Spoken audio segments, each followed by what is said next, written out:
This is the Bates Bobcast, our weekly podcast that takes a look at the week that was in Bates athletics. My name is Aaron Morse, and this week we're celebrating the start of championship season for winter sports, with women's basketball hosting the first two rounds of the NCAA tournament, and a pair of skiers qualifying for next week's NCAA Championships in Steamboat Springs, Colorado. Plus, the track and field teams impressed at the New England Championships, and men's swimming matched their best finish at NESCACs ever. All that and more coming up on the Bates Bobcast.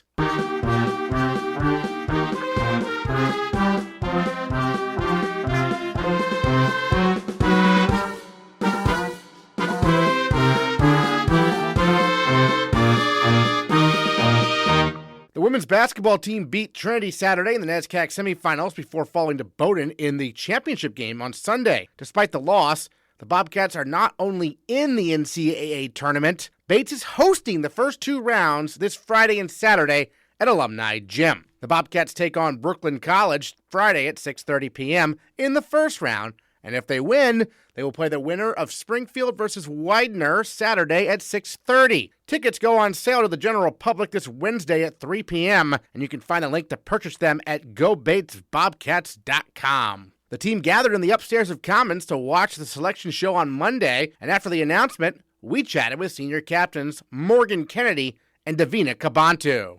Morgan, what are your thoughts on the opportunity to host NCAAs for the first time for the program since 2005? It's so amazing. It's so much to take in, and I'm so proud of us. I'm so proud of our team, and we're so excited to get a couple more games in Alumni Gym. Davina, was the announcement of hosting a surprise for you, or what was the Yes, it was a surprise, and it's just the best feeling ever to know that my days in Alumni are not over yet. So. Yeah, I was going to say, because it's one thing to make NCAAs, but Morgan, it's another thing to be playing at home, right? Yeah. What are your thoughts on, the fan support you're anticipating come Friday? Oh, I better see them. I need some alumni magic. Hack it. Yep. And then Davina, after the NESCAC tournament, how hungry is the team right now? Trying to get the Bowdoin game taste out of your mouth?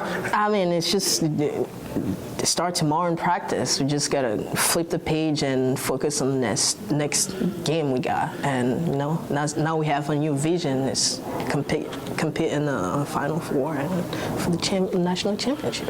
Yeah, I was gonna say, Morgan, the NESCAC title is one thing, but a national title is a whole other thing, right? What are your thoughts on the possibility of taking this as far as it can go? At the beginning of the year, we set goals for ourselves, and one of them was to not only compete for a championship in terms of the NESCAC, but to also compete for the NCAA tournament. So it's just awesome to see how we've set our minds to something all season, and finally here, and we get to host, and it's awesome. Crazy. Davina said she was surprised. Were you surprised? Unfortunately, somebody texted me, but I didn't know we were hosting though, so that was great. But they were like, "Oh, you made it," and I was like, "Okay, yes." But then I saw the little asterisks, and I was like, "Oh my gosh!" So yeah, that was awesome. Yeah, best news ever. Mm-hmm. Absolutely. Well, thank you so much, and congrats again. Thank you. Speaking of competing in the NCAA Championships, a pair of Bates skiers learned Tuesday that they're headed to Steamboat Springs, Colorado next week, as first-year alpine skier Juliette Hoder and senior Nordic skiing captain Olivia Cuneo both qualified for nationals. Hoder becomes the first Bates first-year skier to qualify for NCAAs since 2012, thanks in large part to what she did last weekend at the Middlebury Carnival, where Hoder recorded a season-best 6th-place finish in the slalom and a season-best 24th in the giant slalom, making Hoder our female Bobcat of the week. Cuneo already knew she was in after a spectacular campaign that included a spot on the podium at Dartmouth, but nevertheless, on Tuesday it became official, and Hoder and Cuneo joined us on the Bobcast. Juliette, we'll start with you because you had to get another top 10, I think, right, in the slalom this past weekend. You did. In fact, it was your best yet, 6th place. So tell me a little bit about your mentality going in there at the Middlebury Carnival. What was going through your mind about what you needed to accomplish? I don't know. I was just kind of going into it not much thinking. I was just I knew that if I wanted to make NCAAs, I need another top 10 or good result. And my past two carnivals weren't that great. And I don't know, it was just also such a fun race because it was the last carnival. So I kind of feel the pressure. I wasn't really putting too much on myself. I was just trying to have fun with it and just like enjoy it, and like because it was our seniors' last race too, so I feel like the whole energy of this race was very different than like the past carnivals. Yeah, well, the team as a whole, I think, did really well, right? I mean, Yeah. actually, Alpine and Nordic combined for 6th place. So what was your thoughts on, how well the team did? I think it was our best carnival of the year, and our team did really good, and I know we had like good GS results too, which we haven't really had that many. Like Caroline Roy came in 17th, which was like incredible. So that was really exciting, and like definitely like kept the energy going throughout like the carnival weekend, which was really exciting. And Olivia, what was it like from the Nordic perspective, Middlebury Carnival there? You didn't have a whole lot of pressure on yourself, but to see the team again, team up with Alpine and do so well, right? It was fun to go into the last weekend with very little pressure. It allowed for more enjoyment of my last race in the EISA circuit, which was awesome because I think if I had gone into it with a lot of nerves and pressure, then I couldn't have enjoyed the atmosphere as much. But it was really fun to watch skiers like Cal Schrupp and Aiden on my team who had like their best of the season. And I'm not sure if they were riding off the energy or they like wanted to put a little bit of pressure on themselves, but like Cal did so well. He got 2 top 20s. And it was just super fun to see my other teammates like doing what we all knew they could do the whole season and finish on a really strong note. Now, Olivia, you've been all over, but we have you being from Vermont, but you've lived all over. You're from Vermont as well. Now you're both going to Steamboat Springs, Colorado. That's obviously a skiing hotbed, but have either of you been there before?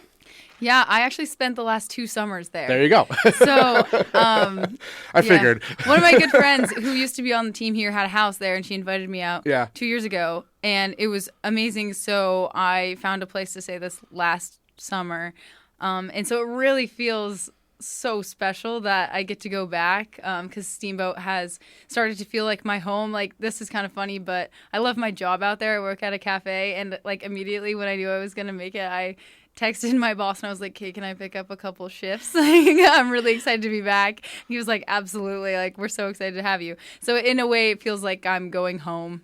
I have a bunch of friends and close peers out there. What about you, Juliette? I've never been there, so I'm really excited to go. I have like a lot of friends, like my old roommate at my school was from there, so like I'm just excited to go there because I've never been. What do they tell you about what's alpine skiing like in Colorado? Not much, but it seems like the mountains seem so cool, and like I don't know, I'm just excited to just go ski there. I think it'll be really fun. And since you're so familiar, what's the Nordic skiing conditions like there? It's hard. It's definitely hard. It's elevation. Yeah, it's elevation, and the way that the course is lined up, it's pretty much like climbing up and then going back down, and then alpine is just down. So it's hard, but I already can tell it's going to be a really good vibe out there. Excellent. And then, to have both teams with representation, how special is that, Juliette, to see, Bates, successful, in both the Alpine and Nordic here, right? I think it's so exciting to have, like, both the teams going. Like, I don't know, it's so fun. I don't know, I'm just, like, really excited to go, yeah. And were you expecting this as a first year to have that opportunity? No, like, not at all. I did not expect this at all. I was just trying to, like, go with, like, the flow of my first year and see what comes, but I don't know, it definitely turned out better than I expected. And Olivia, I think you've talked before about how when you were first year, you couldn't imagine, making it as a first year. What's it like to see a first year, have this success? I had mono my first year, so like that hurts. Yeah. Well, no, I'm just saying that like I cannot imagine it. Yeah. Like I just feel like coming to college, like there are so many things that could go wrong, and just to see your success is really, really amazing. What do you think the atmosphere would be like? Have you talked to coach at all about what you might, expect here? No, not much. I know it's like the group that's going. It's like a lot of like the older girls, which I don't really know that well. Which I think it'll be like, I think it'll be fun. It's definitely gonna be like crazy, be like crowds and stuff. But I don't know. I'm just like excited. I haven't really thought much about what it's gonna be like. But and Olivia, you're on the other end of the spectrum as a fifth-year senior here to finally make it after having some success here. What does that mean to you to be able to compete on the national stage now to wrap up your college career? It's so special. I was thinking about this today. Like when I came in as a first year, obviously I had mono, so I just got to observe. And my senior captain at the time, she made it to NCAAs, and I remember thinking, like, probably a little overly confident as a first year. I was like, okay, yeah, I'm gonna make it someday. Like when I'm better, I'm gonna make it. And then my sophomore year came, and I was like, wow, it is so hard to make it. And then I improved a little bit last year, but the goal was like still out of reach a bit. And so to actually make it this year, it's kind of a shock. Like I am really excited, and like in some ways I think I've earned it, and in other ways I'm like, wow, I'm going with a lot of fast girls, and it's just cool to like tag along. And Julie, I think we mentioned before how the slalom is your best event. The giant slalom, you didn't get to compete in it as much growing up. Is that right? Yeah. And you had your best result yet in the GS this past weekend as well.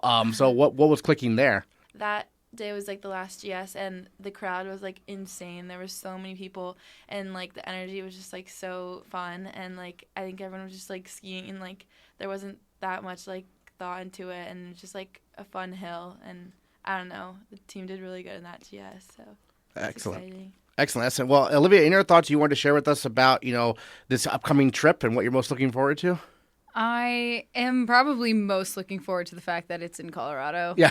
Like last year, I wasn't too upset that I didn't make it because it was in Lake Placid, and I've been there so many times, and I was like, oh, okay, like it's a really hard course. I'm fine with that. But this year, I really wanted to make it, like I said, because I've been to Steamboat before, and the people there are great, and I'm having a bunch of friends who, just because they live out in Colorado, come up and watch the race, and so like I get to see one of my like childhood friends, and like my boyfriend's going out, and like I think that the people and like the atmosphere is just going to be amazing, and I'm definitely putting that before the racing, so I think that'll be good. Well, excellent. Well, Olivia, obviously very familiar with Colorado.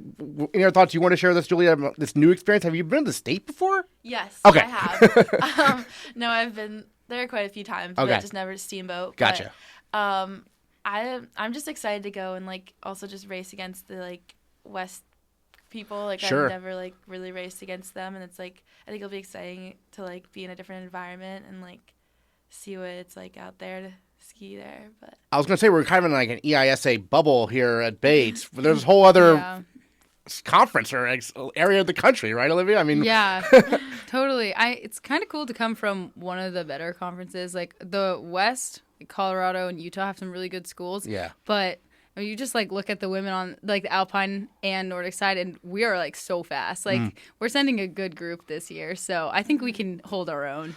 Sounds good. Olivia Cuneo and Juliette Hoder both heading to the NCAA Championships taking place next week there at Steamboat Springs, Colorado. The links are on ncaa.com to watch. You can watch live, and we'll share those links on our website, gobatesbobcats.com. Thanks so much, and congratulations to you both. Thank you. thank you. The swimming and diving teams will learn officially who is going to the NCAA Championships on Wednesday, but they have a pretty good idea. One of the athletes who's likely going is senior captain Mark Gregory on the men's team, which competed at the NESCAC Championships last week and matched the program's best finish ever with a fourth-place showing. Gregory himself was the ultimate weapon in the pool, scoring in sprint and distance events. He earned all NESCAC honors with top 3 finishes in 4 different events and was part of 3 school record-breaking performances over the weekend. Gregory is our male Bobcat of the week, and he gives us a look back at a terrific NESCAC championship meet for the Bobcats. Well, Mark, this is actually your first time on the Bobcast, so welcome in, male Bobcat of the week. A big performance there at the NESCAC championships. You're from Saratoga Springs, New York. Tell us a little bit about your background, how you first started swimming, and what eventually led you to Bates. Yeah, thank you so much for having me on. My final meet as a Bobcat, and I finally made it on the Bobcast, so this is a big day for me. But I want to say I started swimming when I was 4, so I just loved getting in the pool. I used to get yelled at by lifeguards for like putting my face underwater and just staying there, like doing a dead man's float. But my older sister and my older brother would swim on the swim team, and I would have to go to practice with them, and pretty much everything they did, I begged my mom to do, so I would beg to be on the swim team then, so I joined then. And then I came to Bates because I loved talking to Peter, and I loved some of the guys I met on my recruiting trip, Dan Waterland and Calvin Tuttle, 2 of the guys that graduated a couple years ago, who I really had a great time with, so thank them for getting me here. And your meet this past weekend there at NESCACs, I mean, first of all, you're doing it all, right? You're swimming the mile, you're swimming sprint relays. How do you prepare for that? Because it's, most swimmers don't do that. Most swimmers are, sprinters or distance, but you do it both. Yeah, so mainly for the sprint events, I just kind of go out there and hope I can do my best. I don't train those very much, especially this year. We really focused on the distance events more than anything. In years past, we've done resistance training with the sprint group, but this year the distance group kind of led away from that. We didn't do as much resistance training, so I was really nervous about swimming that 100 free at the end of the meet, but I got to settle my nerves a little bit with the 400 medley relay. I got to do that the day earlier, and I had a good time in that, so I was ready for the final one. So since you're not working with the sprinters as much this year, what's it like, at a meet, just hopping into that relay group that's, they work out together a lot, and you're kind of coming in as not an outsider, but someone who doesn't necessarily work out with them a whole lot, right? I'd say we're still really close, yeah. Because we get to eat dinner after practice all the time. We go to Commons all together, and we're all practicing at the same time in the same pool. So I wouldn't say it was that weird, and they all knew that I was going to be on that relay, so they were all ready for it, and I think we were all just pretty confident going into it. We were hoping to win, but we'll take that second place. Well, Peter said that, the 400-yard freestyle relay was the one he was perhaps the happiest about. I mean, second place, and he wasn't expecting that, I don't think. So, take us through that relay, play-by-play, if you will, from your perspective. Okay, yeah. So we started off with John Weigel. He's got the best start out of all of us. So when he dove in the pool, and he was a little behind the rest of the pack, but the rest of the pack were all the top guys from all the other teams. So we were expecting that a little bit. I think he went like a 45-1, 45 low, or 45 mid, 45-5. So we were really happy with that time. That was half a second off from his previous best that meet, so we were happy with that start. And then Max Corey diving in the pool. He's the fastest sprinter in D3. 1966 is the top time for the 50 free, so we knew that he was going to come on strong and we were going to be up there with Tufts. And then Nate Pierce, I think, was the surprise of the relay. He's never gone under 46 seconds, and he dropped it all the way down to 44, so he completely skipped over 45. That was really incredible going into it. And I was really excited for him, but I was swimming right after him, so when I got up on the blocks, I'm nervous. I feel my shoulder starts twitching a little bit when I get nervous, and I could really feel it. But diving into that water, I was just praying that the Williams guy did not catch me. Yeah, because it was definitely a very exciting race, and what's it like to anchor a race like that? I mean, the anchor experience as opposed to having some other role, I suppose.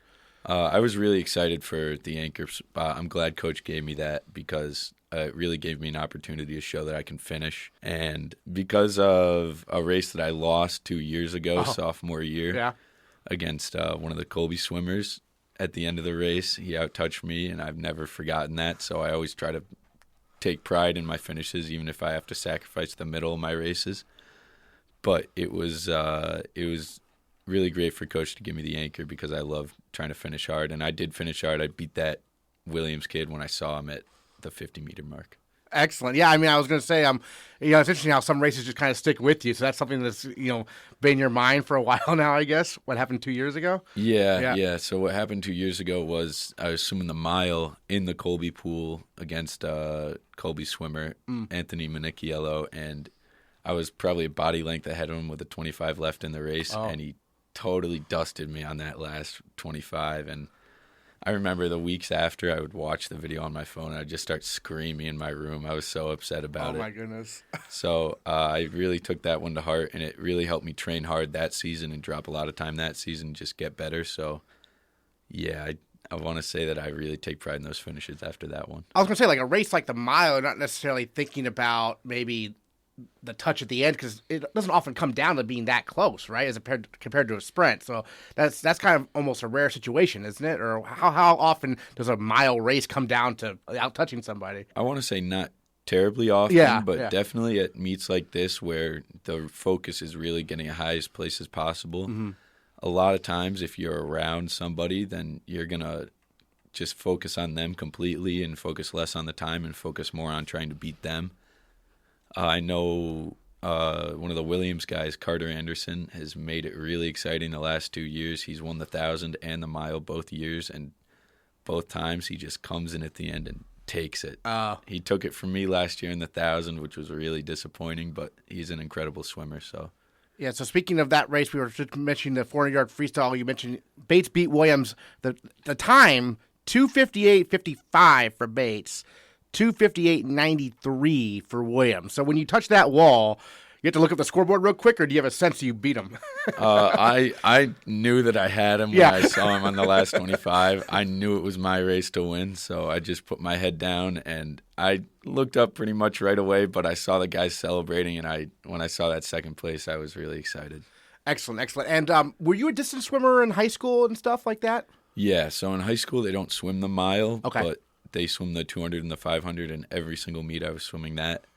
So it kind of translated over. And club swimming, they do swim the mile, and I had a good mile time from that. So when I got here, PC was looking to put me in that distance group. So it wasn't much of an adjustment there. You kind of knew what you were getting into. No, I knew what I was getting into. Excellent. But then having to also become a sprinter a little bit, I mean, that's probably not something you were expecting. No, that was a complete surprise. Yeah.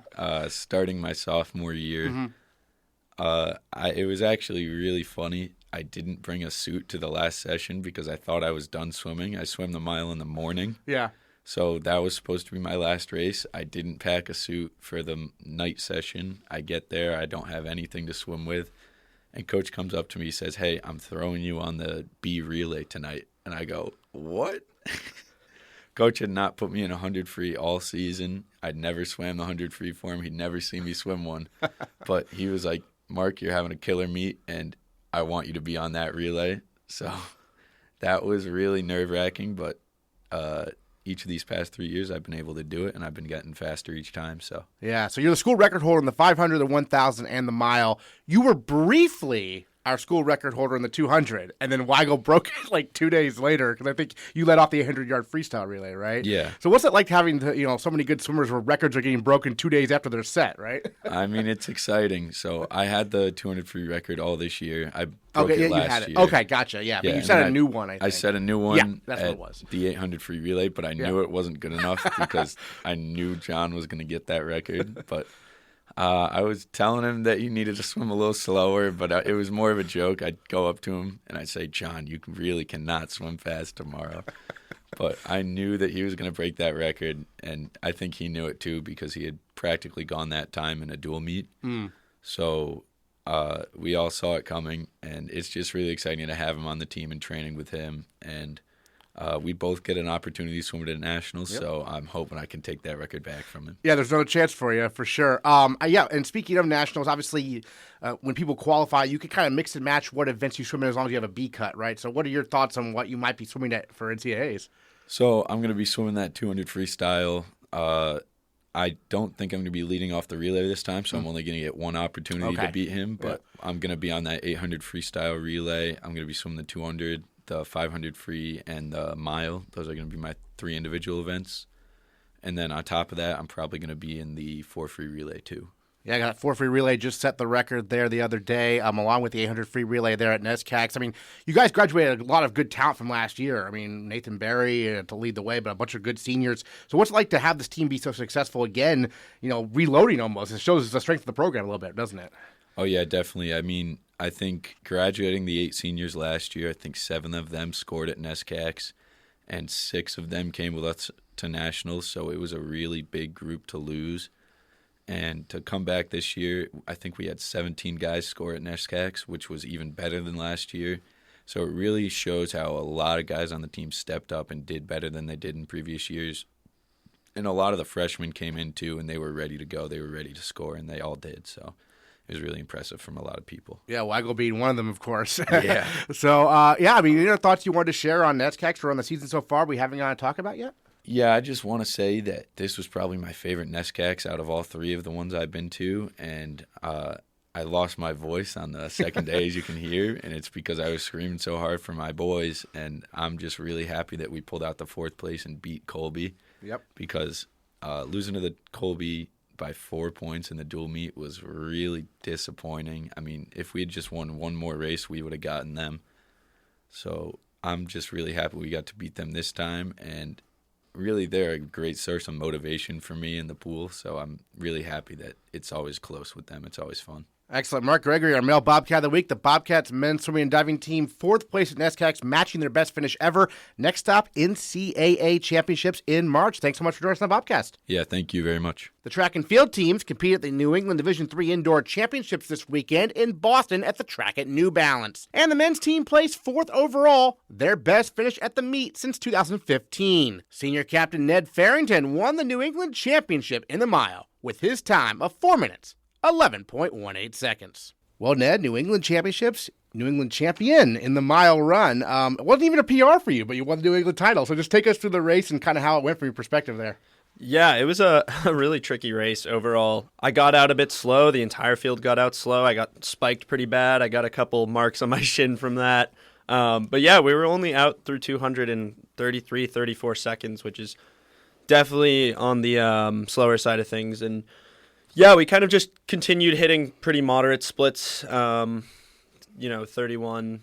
and change per lap. And then, with about 400 to go, Henry Hardart from MIT kind of made a move on the back straight, came around me and the Williams kid. And yeah, I just decided to go with him. And with about 100 to go, I thought he got me. I thought I was toast. I was feeling the lactic acid hard. But with 50 meters left, I kind of found this extra gear that I think you can really only find it in like championship races where like team points are on the line and it's not just about you. And I would just put in this surge with 50 meters to go and got him by.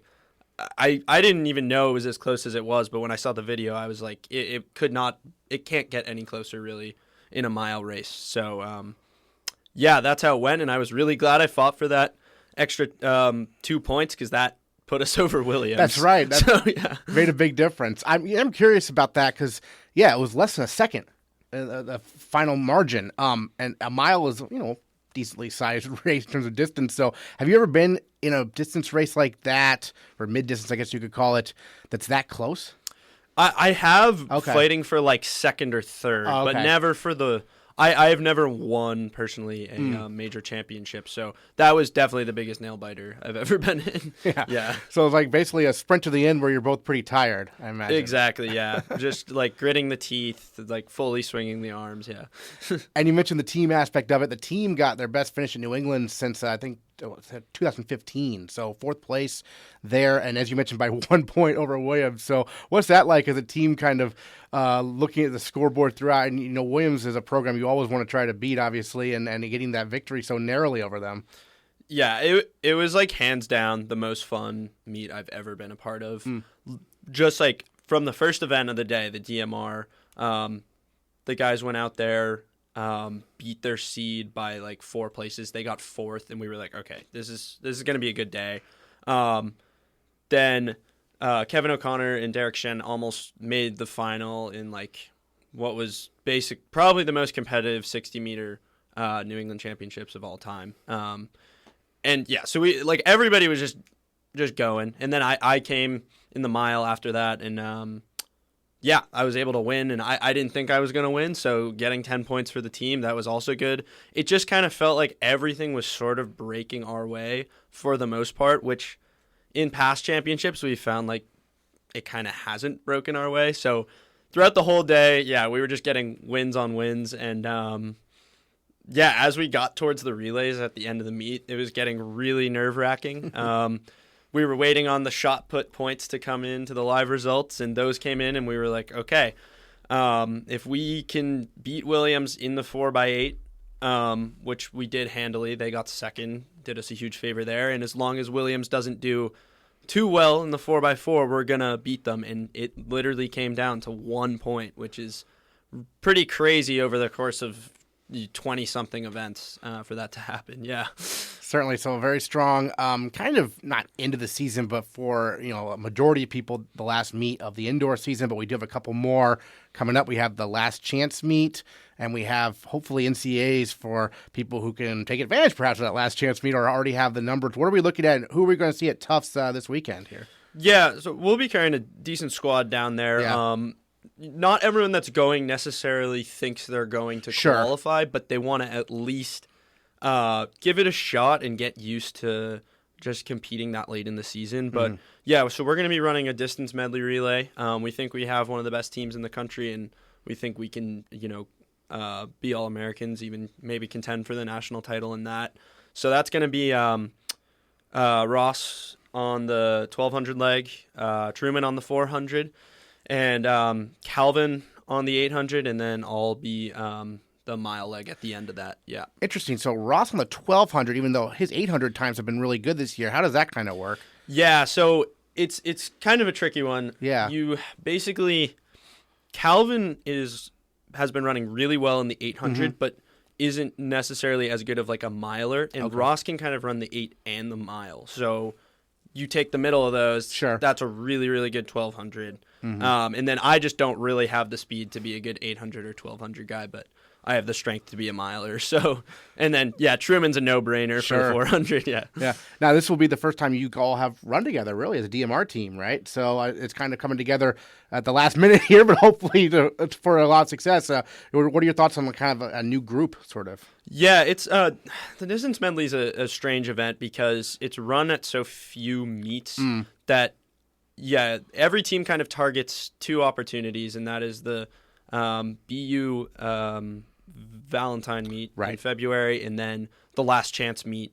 And basically, you're more making the decision just based on the different components of it, not actually through running it and seeing how fast you go. So you're like, okay, we have a 408 miler, we have a 152 800 guy, we have another 154 800 guy, and we have a almost 48 second 400 guy. So yeah, we should be up there. And that's what every team's kind of looking at. They're just weighing out the different pieces of the relay to figure out whether it's worth going for it. Still got to hand off that baton, though, right? Got to have that chemistry there, right? Yeah, I mean, that's the thing. At the very elite level of this event, the handoffs are still actually pretty important, and you got to put all 4 legs together on one day. So you all 4 will be working a lot on that this week, you think?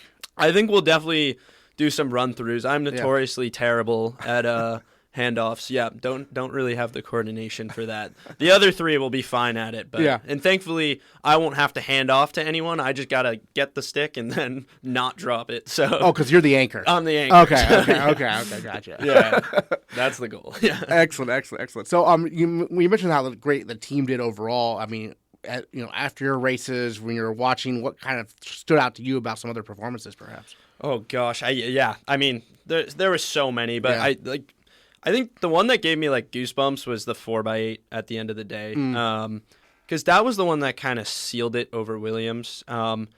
Those guys, every single leg of that relay was tired. They had all already ran earlier in the day. They went out there and finished runner-up to an Amherst team that had mostly fresh legs. And what really stood out to me was Jackson Mons, who had kind of had a rough race in the 600. He did not do what he wanted to. And when that happens, it's really difficult to come back and put out a good performance. And he ran this, not sure if by time it was the strongest leg, but he passed the most people in his leg. And we were in like 5th or 6th place, and he put us in 2nd, and then Ross just took it home. And we were just going nuts on the infield watching that, because we knew that was going to put us over Williams, and yeah, that was going to seal our fate. So that one was just like, I'll dream of that one forever. Yeah. Excellent. Well, we're all excited for the last chance meet, obviously coming up. See how that DMR team does, and hopefully after that we'll see some guys at NCAAs. Ned Farrington, the New England champion in the mile. Thanks so much for joining us on the Bobcast. Really appreciate it. Yeah, thank you.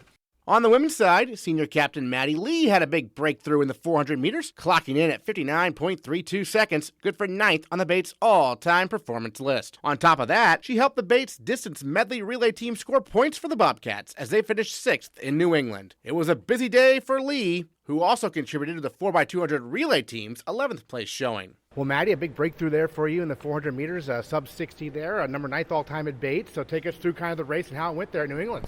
Yeah, so it was definitely a busy day. I opened the day with the DMR relay, running the 400 leg there, and I actually broke 60 in that race, but relay splits tend to be a little bit quicker because you kind of have that lead up, and they're not always, as accurate. So I think I had split 59 in relays in the past, so I didn't think much of it, but I knew that I had to be super confident and aggressive going into my second race of the day, which was the individual 400. And it was a very competitive field. I was seated probably 20th with my previous time of about 60 flat.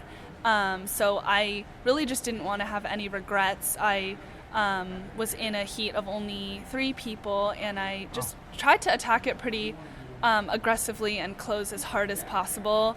I knew that I could run faster than those other girls, so I really tried to make kind of a bold move to cut in, and going into that second lap just close as hard as I've ever closed. I just didn't want to be left feeling like I could have pushed it more. And yeah, it was a really great surprise that it ended up being, 59.3, because I figured that doubling my legs would be a little bit tired, but maybe that was kind of an extra boost of strength in the end. How much time did you get to recover between the races? I had like 2.5 hours between those two, and then I had another sort of lull in the day where I was just kind of recovering, elevating, hydrating, and then I came back to do the 4x200 meter relay, and I did the anchor leg of that, which was really fun. I love my team doing relays with my teammates. It was a great end to the day, and we didn't end up placing in that one, but we did place 6th, I believe, in the DMR in the morning, which was great. Yeah. I was going to mention, 6th place for the DMR. Obviously, I think for both the women's and the men's team, pretty happy with the DMR performance. Are you going to try another one this weekend at Tufts, or how's that going to go? Yeah, so the women aren't competing at Tufts. I believe the men are sending a DMR to Tufts, but it's a really cool race because they're just such different races. You have the 1200, the 800, the 400, which is really not distance, it's a sprint, and then the mile. And so it was really cool to come together with my teammates that I don't train with distance. So it was great to come together as a group and put forward the best relay we possibly could. And I had been really nervous about that triple because 400, 200's a lot on the body, but once the day came around, some of those nerves were obviously still there, but some of them I just decided to kind of like lean into and see what I could do and like try to be there for my teammates, especially in those relays. Well, going back to the individual event, the 400, you mentioned only 2 other women in the race. So what's that like to be in such a small field? I mean, I feel like that must be kind of weird. Yeah, well, 2 weeks prior, I had raced at BU, and I was in a similar small heat. And I guess it wasn't a small heat, but that was the most recent race I had done. And I ended up getting a little bit boxed in and feeling like really regretful that I didn't make a more aggressive move and try to get in front of them, even if it would be pretty painful. So that feeling of sort of like regret, I just didn't want to have that again. I wanted to leave it all out on the track. And having just 2 other competitors that were seated pretty close in time to me, I just had this feeling that like I could do more than the time I was seated at, and just those small improvements throughout the past couple weeks and feeling pretty confident in workouts, I was just like, it's worth it to make a move, even if it's really, really painful in the last 50 meters. And it was, but it was worth it. For sure. And then, being a senior captain, what's that experience been like from a leadership perspective? Yeah, I mean, me as well as the other seniors, we just did not have the most typical start to Bates track and field. We started, in small pods, practicing in pods where you didn't get to know your other teammates very well, in masks, barely any competition. And it's just been like really amazing to, feel the program growing. And really this year, I think I've really felt like a senior, which, I didn't expect because it did feel like our college experience was accelerated quite a bit. But being a leader on a team makes you feel like a senior and like you're ready for this. And I love, being sort of there for the younger teammates and trying to, help them with their nerves on meet day, answer questions they have, and then come together to run some relays. The 4x2 was 3 freshmen and then me. So it was a really fun collaborative effort to race with those younger girls who are so strong and so fast. Excellent. Well, you mentioned the women not racing at Tufts. So are you looking ahead now to outdoor season, 400-meter hurdles? I know you have a pretty good mark in that from, I think, 2022. Are we seeing you in that again this year? Yeah. So we have some women heading down to Tufts this weekend, but just not yourself. Yeah, just not me and not a relay that I know of at least. And then March is, we just really ramp up with the training, with the lifting for sprinters. We get back in the weight room a lot more frequently than we had been when we were sort of tapering. And then looking to outdoor, I'm definitely going to be probably focusing on the 400-meter hurdles, but I think I could still give more in the open 400, and outdoor tends to be a little bit easier in that race because you don't have to cut in. You stay in your lane the whole time, and it's just 1 lap, not 2. So I think that there are more opportunities for hopefully me to get a really good outdoor PR in that open event. And just the past couple years, I've had a lot of injury that have prevented me from racing every meet. Last year, I think I only raced at 2 or 3 meets. So I'm just very grateful that I was able to be healthier for this indoor season. And I'm hoping that work that our team has been putting in will help carry us through this March period and then into a really successful outdoor season. That's interesting. Yeah, you think like 400 meters, what's the difference? Well, there's a big difference, it sounds like. I mean, how does that change things from a strategic perspective that there's, only one lap and you don't have to cut in? How does that change things for you? Yeah, I think that there are definitely more frustrating races indoor where you get boxed in. I think a lot of my teammates who run the race have found that as well. Same with the 600. So having, the 400 start in one lane is definitely an opportunity to not really worry as much about the people around you and to run your race without the added external worries about getting boxed in or, shoving even or getting, trampled. Yeah. Excellent. What are your thoughts you wanted to share on New England, just maybe from a team perspective, what you saw as one of the captains? Yeah, I mean, I think that, going into it, we had placed similarly last year. I think we placed 12th, and this year we placed 13th, which, on surface level would be disappointing. We were hoping to place higher or, place better this year, but I don't think that team score reflects what happened at the meet at all. Energy-wise and performance-wise, we had so many amazing performances. We had Emily Kane get on even higher up on the top 10 list in the 60-meter dash. We had Carly move up in the weight throw, and the women were just putting such a great team effort, and we just made it feel like a championship, which was awesome to see. And there were a lot of alumni there too, which was really cool. And yeah, I just think that, even though the men placed a lot higher than us, they had some insane performances. I really felt like the women were coming together, and still, even when we knew we maybe weren't going to place in the top 10, we were still fighting till the last relay. All right, Maddie Lee, thanks so much for joining the Bobcast. Congrats again on number 9th all time there in the 400. Really appreciate it. Thank you so much. The tennis, lacrosse, and baseball teams opened their seasons last week. The tennis teams fell to Division II opponents Rollins and Florida Southern down in the Sunshine State, but there were some highlights, including the number 1 doubles team of Allie Freeman and Iris Westmoreland winning both of their matches. The baseball team went 1-2 in Virginia, with senior captain Chris Semino off to a hot start, going 5 for 8 at the plate with 6 walks. Women's lacrosse fell in a close one at number 17 nationally ranked Stevens by a count of 10-8, and men's lacrosse opened the season with a 16-15 overtime win over Emerson before falling 11-10 at Skidmore in double overtime. In the Emerson game, senior Wil Masterson had the game-winning goal for Bates. Well, Will, first of all, you're taking shot after shot against Emerson. You finally connected when it mattered the most in overtime. So take us through the kind of that game and what opened up for your game-winning goal. Yeah, I don't know. Nothing was really falling for me at first. Kind of my teammates really had me throughout the game. I got an awesome line of freshmen with me on attack.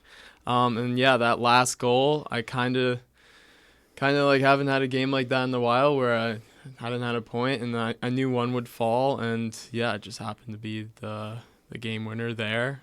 Got lucky and it went in 5-hole, yeah. Kind of interesting game because you guys had a pretty big lead. Emerson came back and you were able to, stave them off for the win. What was kind of the feeling about that victory, because it's kind of interesting, type of game where it was almost a relief, right? yeah, no, for sure. Yeah, kind of thought we had it in the bag. I mean, you never can think that way in lacrosse. You can always shift so quickly. But that was one of our goals this year, was to get that first win. So we were still happy with that result. And most importantly, we learned a lot in that game. We came out of that game with a bunch of great things on film that we took away from and learned from. But yeah, we had to win that game, and thankfully we got it done in the last few seconds there, yeah. You mentioned a lot of the first years on the line on the attack with you, because Danino said, first years are going to get a lot of playing time this year. You're a senior. What's it like working with these younger guys? What have they been like coming into the program? Oh man, it feels amazing. Yeah. Yeah, just having some other people on the line that can share points with is just, something I've somewhat lacked over the last few years. And yeah, coach told me one big thing I had to do this year was step up my leadership, and man, I really feel like I've grown as a person in a lot of ways. And yeah, showing these young kids the ropes has really it's just made me super happy to show them what's up. Yeah.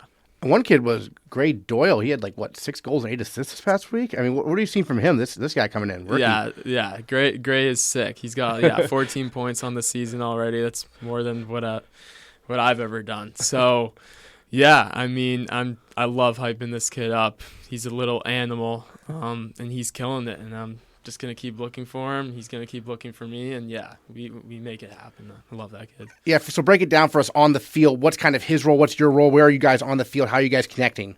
Yeah, so I'm playing like more of like in my pair with like the midi up top on the left wing. I'm more of like a step down shooter most of the time. Can make moves above the net, and he is a really great ex-attackman, can shift people back and forth behind the net, get them going one way and go the other. And he does it all, man. He can inside finish, shoot from the outside, get his hands free from whatever, and feed anyone. He has great eyes. Okay, so we're going to see him a lot behind the net, kind of setting things up that way, like what Matt Lestava kind of used to do. Yeah, right? A little exactly. bit like that. Yeah, Okay. yeah, but he's a righty, yeah. He's a righty, right? Yeah, And yeah. you're lefty, though. Yeah. So as a lefty attacker, I know lefty attackers are important in lacrosse. Break it down for us what that role is, being left-handed. You have a specific kind of role, right? Yeah, I mean, yeah.